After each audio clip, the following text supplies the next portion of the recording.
Welcome back to The Explainer. I am absolutely pumped you're joining me today because we are diving into one of my all-time favorite underlying themes in sports, evolution. You know, the game of football, no matter which side of the Atlantic you're on, is never just static. It's a living, breathing thing. And to survive at the very highest level, literally everything, from the stadiums we pack into, to the rule books governing the pitch, right down to the players themselves, has to constantly adapt. To really wrap our heads around this idea of constant evolution, I'm going to hit you right out of the gate with a bit of a puzzle. What exactly connects a historic Scottish stadium, a pretty brutal 19th century bloodbath over in America, and an elite 33-year-old Croatian wingback playing in the Premier League? On the surface, absolutely nothing. But as we're going to uncover, the relentless demand for adaptation weaves these three totally unrelated eras and styles of the game together in a genuinely fascinating way. Okay, let's dive right into our roadmap for today. We'll start with Hampden, the Tartan Fortress, then look at Hampden's modern crossroads, shift over to the birth of gridiron, and finally wrap up with FPL tactics and Ivan Perisic.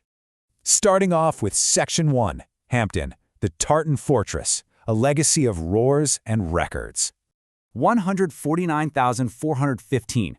That is the official, practically unbreakable British attendance record, set way back in 1937 when Scotland beat England 3-1. And get this, that's just the official count. Estimates say another 20,000 supporters were literally locked outside. The sheer scale of this venue in the 1930s was absolutely colossal. It was designed to just hold absolute masses of people, packed shoulder to shoulder right there on the terraces. Now, when you pack 150,000 wildly passionate Scottish fans into one single space, you create something legendary. They called it the Hampden Roar. England's goalkeeper at the time, Frank Swift, perfectly captured how terrifying it actually was. He said that when Scotland scored, the noise was like standing inside a thunderclap. Players from Spain and Austria even called it the most intimidating atmosphere in world football. The sound was so immense, it was quite literally a physical force that transcended the game. Let's track how this legacy builds. The original site opened up in 1873 as the very first purposely built, enclosed football ground in the world. People affectionately called it the Tartan Fortress because, and this is wild, the Scottish national team went completely unbeaten there for an entire decade. It was right here that the modern style of passing and running was essentially born and exported globally. From the move to its current Mount Florida site in 1903 to that massive 1937 attendance record we just talked about, the legend just kept growing. It even hosted the 1960 European Cup final. A crowd of over 127,000 watched Real Madrid completely dismantle Eintracht Frankfurt 7-3, which a lot of people still consider the greatest game in football history. But, you know, things change. Following some really tragic stadium disasters in the late 20th century, safety legislation forced the ground to adapt. Terracing was completely banned, and by 1999, a £59 million redevelopment gave us the modern, all-seater Hampden we know today. Which brings us to Section 2, Hampden's modern crossroads, and what is really an existential crisis. To truly grasp the pressure for change right now, we have to look at the harsh reality of the modern matchday experience. The Scottish Football Supporters Association surveyed nearly 3,000 fans, and the feedback was pretty brutal. Most fans complained about terrible visibility from those shallow, bolted-on seats behind the goals. 82% complained about awful parking, and large majorities pointed out a serious lack of public transport and generally just poor value for money. When the dust settled, a really staggering stat emerged. Only 13% of supporters actually rated their overall Hampden experience as positive. Now, what's really fascinating is how that massive dissatisfaction translates into a push for adaptation. When fans were asked where they'd rather go, a mere 15% wanted to keep the current Hampden setup. The overwhelming majority, they want out. 34% favor packing up and relocating to Murrayfield, which is the home of Scottish rugby. Another 26% want to build an entirely new Hampden from scratch, while 25% prefer taking matches on the road to various club grounds. So the data paints a crystal clear picture. This is a fan base that is more than ready to abandon tradition if it means getting better, more modern facilities. So this leaves the Scottish FA dealing with a highly complex, multi-dimensional dilemma.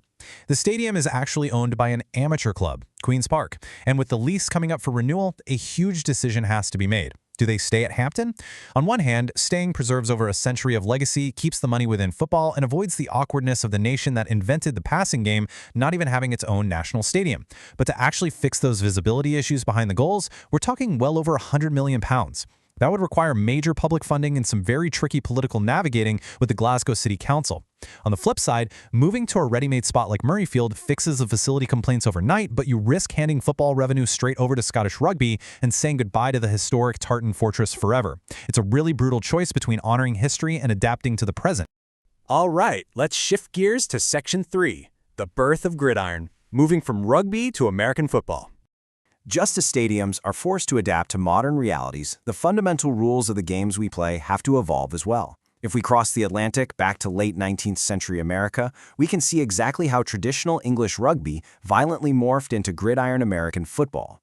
In the 1880s, Walter Camp brought in these revolutionary rule changes. The biggest one, he swapped out the chaotic, free-flowing scrum for a defined line of scrimmage and introduced a system of downs where you had to gain 5 yards. This single adaptation completely rewired the sport. It created a literal battle line between offense and defense, but it also led to some incredibly violent tactics that peaked around 1894, which ultimately forced them to form the NCAA in 1906 just to regulate safety and honestly save the sport from itself. To fully understand why the game became so dangerous, we have to look at the tactics these new rules accidentally created. Since the offense now had to physically break through a defensive line to get those yards, they invented interference, or what we now call blocking. And this perfectly illustrates the dark side of tactical adaptation, mainly through an invention called the flying wedge.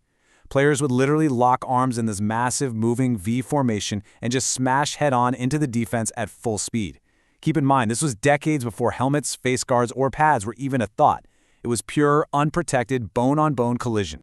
This unchecked brutality hit a horrifying climax in 1894 at a stadium in Springfield, Massachusetts. And in this crazy twist of historical irony, the name of that American stadium? Hampden Park. This match between Harvard and Yale was so vicious, so incredibly violent, it went down in history as the Hampden Park bloodbath.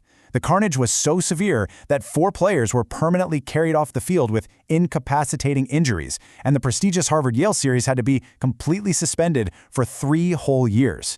You see, the rules had adapted to create a powerful offense, but the safety measures just hadn't adapted yet to protect the players. Which perfectly tees up our fourth and final section, FPL tactics, Ivan Perisic and the evolution of the player. That whole idea of protection and survival brings us right to our final point. It's not just stadiums and rulebooks that have to evolve. Individual players have to adapt their roles just to survive at the highest levels of the modern game.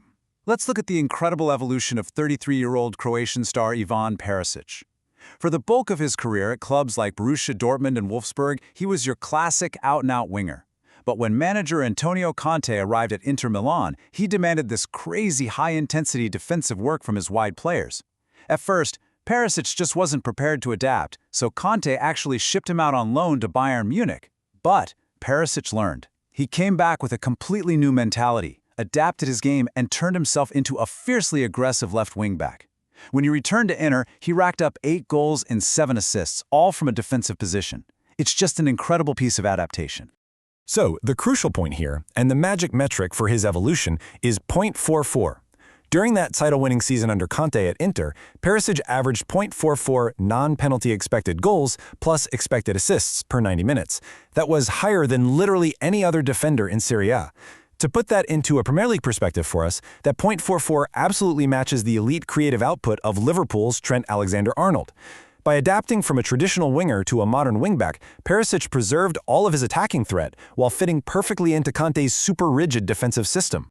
But for all you fantasy Premier League managers out there, this evolution presents a massive tactical headache now that he's arrived at Tottenham Hotspur. Do you buy him? Well, on the pro side, you're getting an elite attacking threat who is officially listed as a defender, a guy with incredible two-footed crossing ability and sky-high expected assists. But on the con side, modern football rules strike again. He is 33. And the Premier League's newly implemented 5 sub rule makes him a huge rotation risk. He's got young competition in Ryan Sessegnon, which means you might be staring down some super frustrating one-point cameo appearances off the bench. So it's the classic high-reward, high-risk fantasy scenario. Whether we're talking about a fantasy manager constantly tweaking their lineup, the NCAA changing the rules of the flying wedge to stop a literal bloodbath, or the Scottish FA agonizing over whether to abandon a 140-year-old Tartan Fortress, the underlying theme is completely universal. Survival requires change. So I want to leave you with this final provocative thought. As the game of football continues its relentless evolution, what ultimately matters more? Is it preserving the rich emotional history that made us fall in love with the sport in the first place, or ruthlessly adapting so we can thrive in the future? Something to chew on the next time you sit down to watch a match. Thanks so much for joining me on this explainer, and I'll catch you next time.